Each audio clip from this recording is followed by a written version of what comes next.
All right, shalom, shalom, boys here. Well, on the land was getting some work done today. Actually working on my kitchen remodel, and it's a time coming, and I had the resources, and I'm telling you, man, procrastination can cost you money.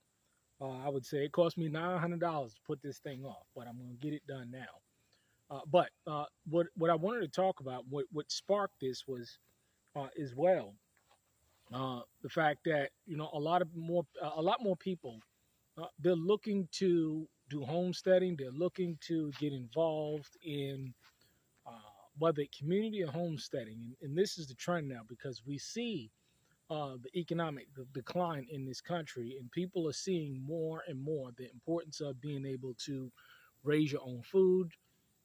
They see the importance of hunting. They see the importance of growing chickens. I heard that there was a chicken recall, a nationwide chicken recall. I heard it was there's the listeria going around, and I did a post talking about how they was recalling lettuce and cucumbers, and it says etc. And they didn't say what the etc. was. Parsley and stuff from some big grower. But I've recently saw that they recalled chocolate, and it's sad. These recalls are happening more and more, uh, and this is why it's so important to be self-sufficient. But what I wanted to focus on when it comes to this video was talking about the skills aspect of homesteading because I saw on this recent post in one of these groups is why is it that homesteads or communities fail? And there's a simple reason why they fail is because they lack real skills, they lack real friends, and they lack real assets. What do I mean by that? When you are attempting to build anything, uh, not only do you have to build it, but you have to maintain it. I mean, after all, in this society today, they don't teach pretty much anybody how to build or to fix anything. Um, when you're on a homestead, uh, water lines have to be ran, uh, uh, cabins and windows and homes have to be built. If you purchased something with a double wide on it, it has to be fixed and renovated and maintained. I mean, over the years, every time I uh, uh, redo a room, I go ahead and I tear out all of the rooms down to the studs, and I go ahead and put 2x4s in there because a standard double wide, they're not made with 2x4s. They're made like with like 1x4s or something like that. And I go ahead and I replace all of those. So by the time I'm finished, I have 2x4s, a structured 2x4 home, and I've totally revamped it from the inside and put all new windows and everything. And that takes skill set. And I'm just going to deal with the skill set aspect. I'll get on the financial aspect probably in another video, or definitely in another video. But uh, things have to be built. Uh, and not only do they have to be built, but anything that you've built or anything that you have must be maintained because, after all, we know how much it costs to maintain a car, to maintain a home. Well, if you've ever owned a home, and most people don't, this is why they put themselves in this situation and they don't know how to go about fixing anything because they just thought that they was just going to purchase a home or purchase a piece of property and it was just going to poof spring up and things were going to get done. But that's just not how reality goes. You're going to have to learn real skills, and I've been harping about this year in and year out, and I am seeing the actual manifestation of the failure of people, whether it's homesteaders or people that are attempting to do community, move out, things start falling apart, and they don't know how to fix it. And then there's the financial aspect where they're working uh, low slave wage jobs.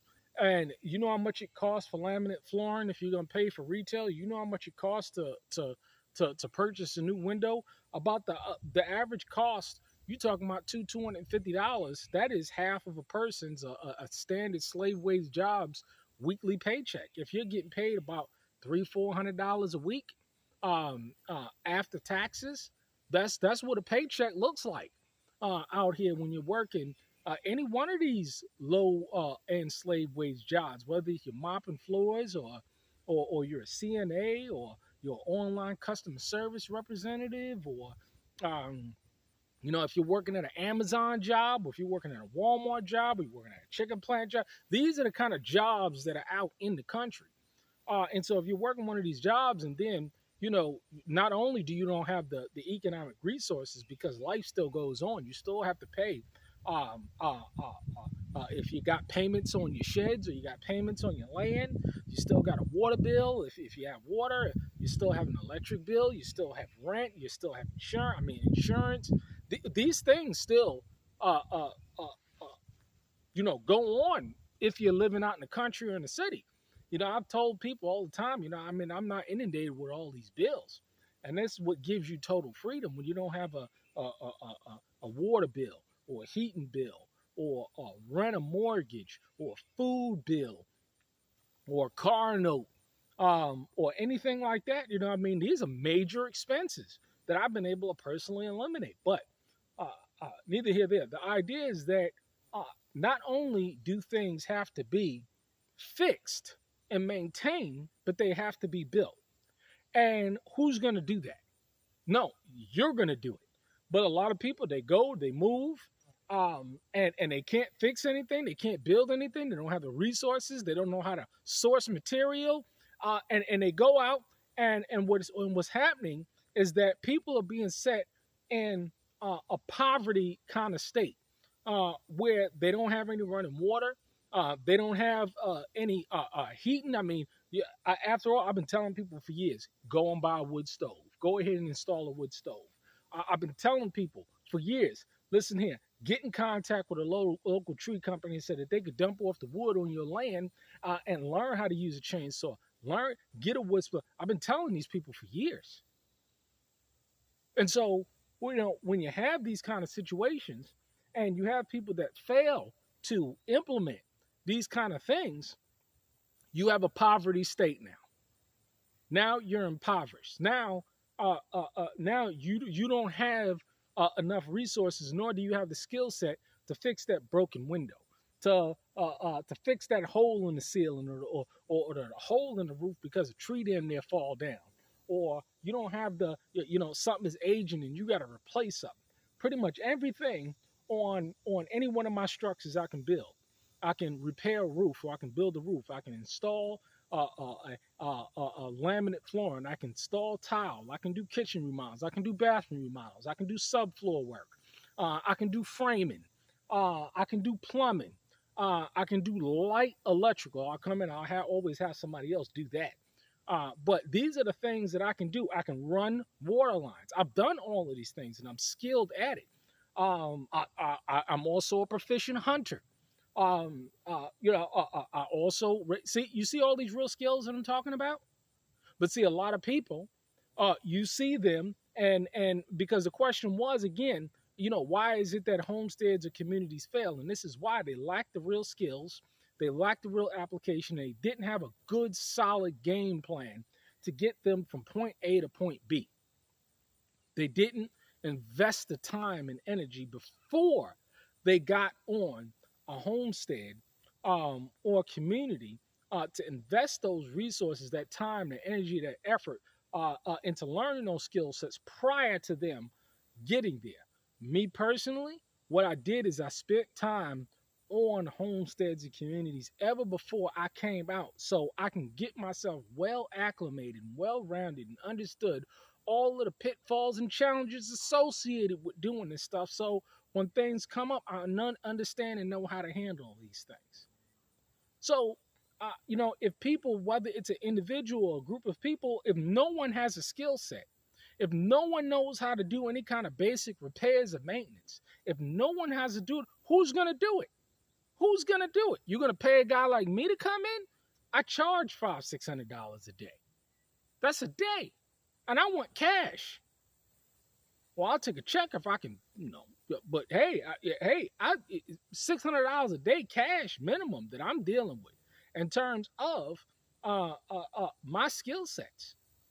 So you see, a lot of people, if they're making $600 every 2 weeks, they can't afford me to come out and do anything for them for a day. You understand what I'm saying? So the idea is that in order for homesteads to be successful, whether homesteaded community, the only difference is between a homesteaded community is the number of people that are on it. But the idea is that the infrastructure is the same, the water lines is the same, the buildings are the same, the wood is the same, the maintenance is the same, the greenhouse is the same, the garden is the same, everything is the same.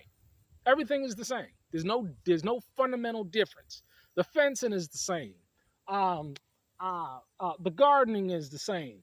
The tools are necessary. Everything is the same. Okay, so you got to understand why people fail at this is that from a skills perspective, they lack the real skills, nor have they invested the time or energy necessary to develop those real skills so that by the time they come out to a homestead or community, they know how to hit the ground running. Do you know how to do sheetrock? Do you know how to do flooring? Do you know how to paint? Do you know how to do trim work? Do you know how to install a countertop? Do you know how to install a black splash? Do you know how to do any of these things? Now, at the bare minimum, out of all of these things, you're going to have to do something when it comes to a homestead. You're going to have to learn how to do something because it's sad to see 3, 4, 5, 10 years later, nobody knows how to fix nothing. There's no kind of development whatsoever. Everything is financed. Shit is falling apart. Got to have real skills. Got to develop real skills. Because that's what it takes to get it done. Shalom.